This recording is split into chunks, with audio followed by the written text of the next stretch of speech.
Well, meanwhile, there's been 5 days of civil unrest across Iran as student protests continue to spread across campuses. I'm joined by William F. Wechsler, the Senior Director of Middle East Programmes at the Atlantic Council. William, good evening to you. Thanks for being with us.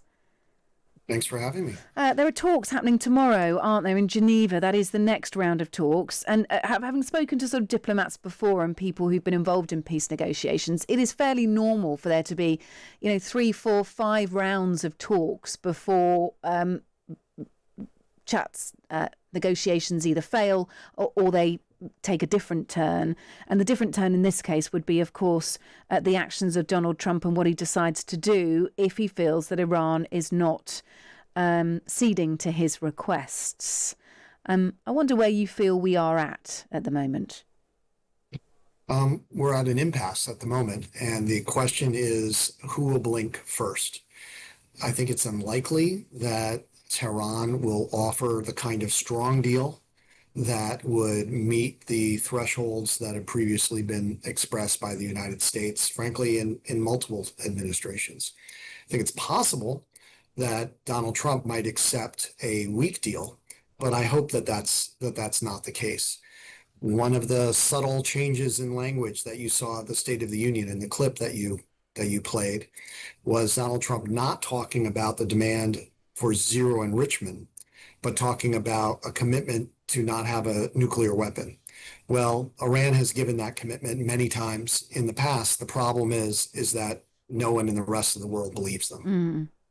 How do they make that genuine then? How do they make the rest of the world believe them? Does that then need to be signed into a treaty? Yes, and also one should recognize that there are many countries in the world that have active nuclear power programs that don't enrich any uranium whatsoever domestically. They purchase enriched uranium through accepted channels to do so. You don't have to look far across the Persian Gulf. The United Arab Emirates has been doing this for some time. When you don't enrich uranium, when you don't have the capacity to enrich uranium in your own country, then there are inherent limitations on what those materials can be used for. When you insist upon a program to enrich it domestically, then it raises lots of questions about why you need to do that.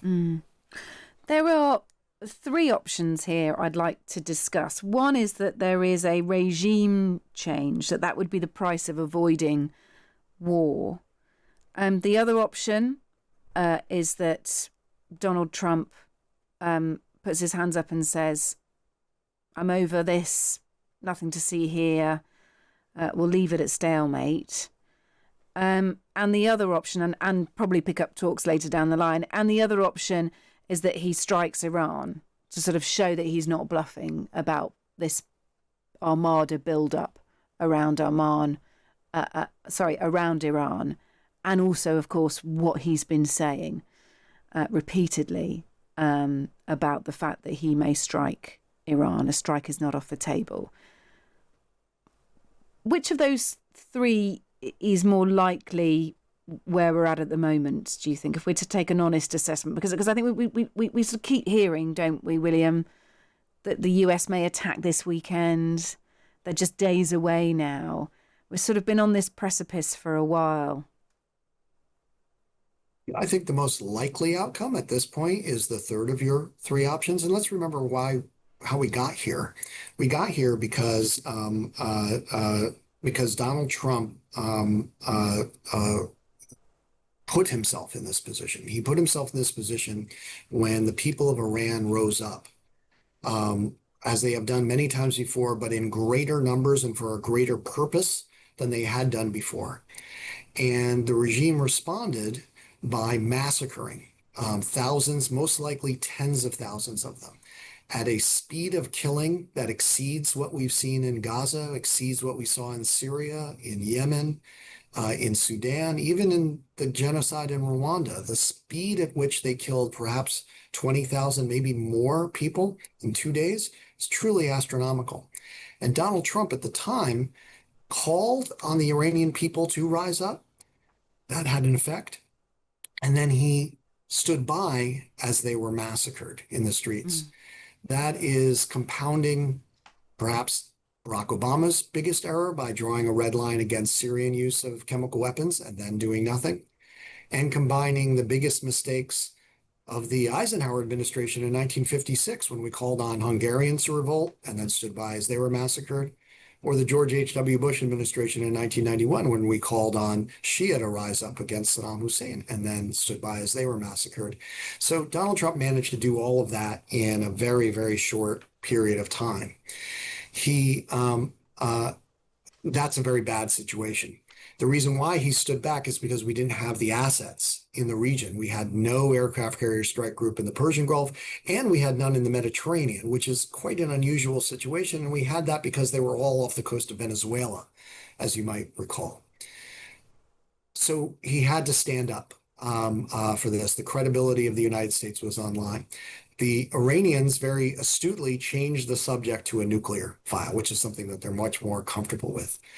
But if we can't make an accomplishment on the nuclear file, we're still back on the original reason why Donald Trump began this overall, was to protect the Iranian people who are rising up against a regime that keeps them under their thumb.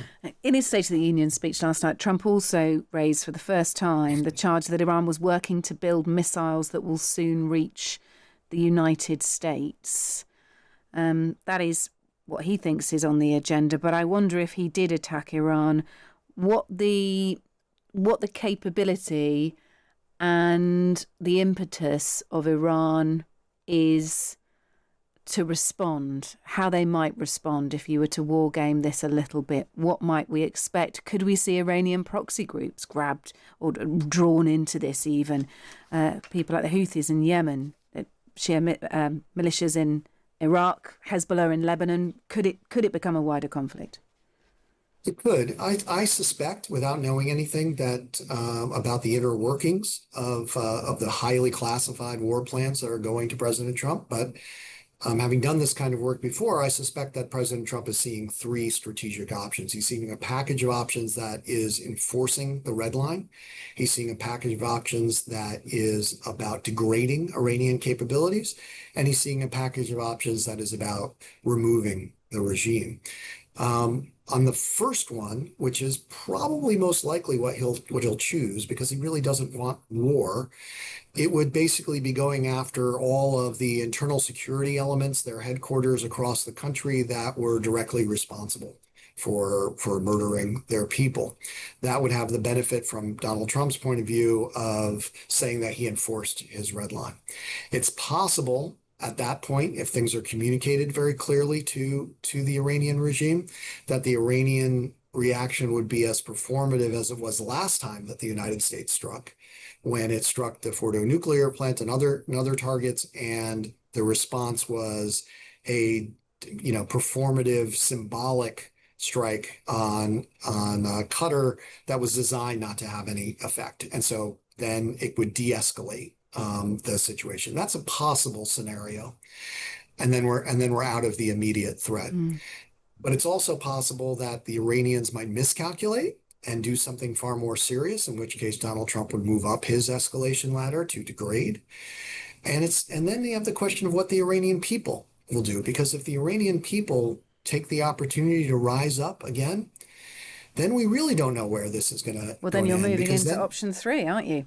Then you're moving towards option 3. Yeah. And the problem is, of course, predicting at this point is much less a strategic matter than a tactical matter. How quickly can the United States take out some of the ability for the Iranian regime to project power? How quickly can the Iranian regime say, no, instead we're going to use those to put pressure on the United States by blocking Hormuz, by attacking energy assets, by attacking economic assets right across the Gulf, by going and attacking Israel again, and so forth, and unleashing their terrorist activities in Europe, in the United States, elsewhere. There's lots of things that they could do if we're moving up that escalation ladder. William, it's so interesting to hear from you. Thank you. William F. Wechsler, who is Senior Director of Middle East Programmes at the Atlantic Council. Thanks for being with us. Appreciate it. Bit of breaking news for you. Cuba's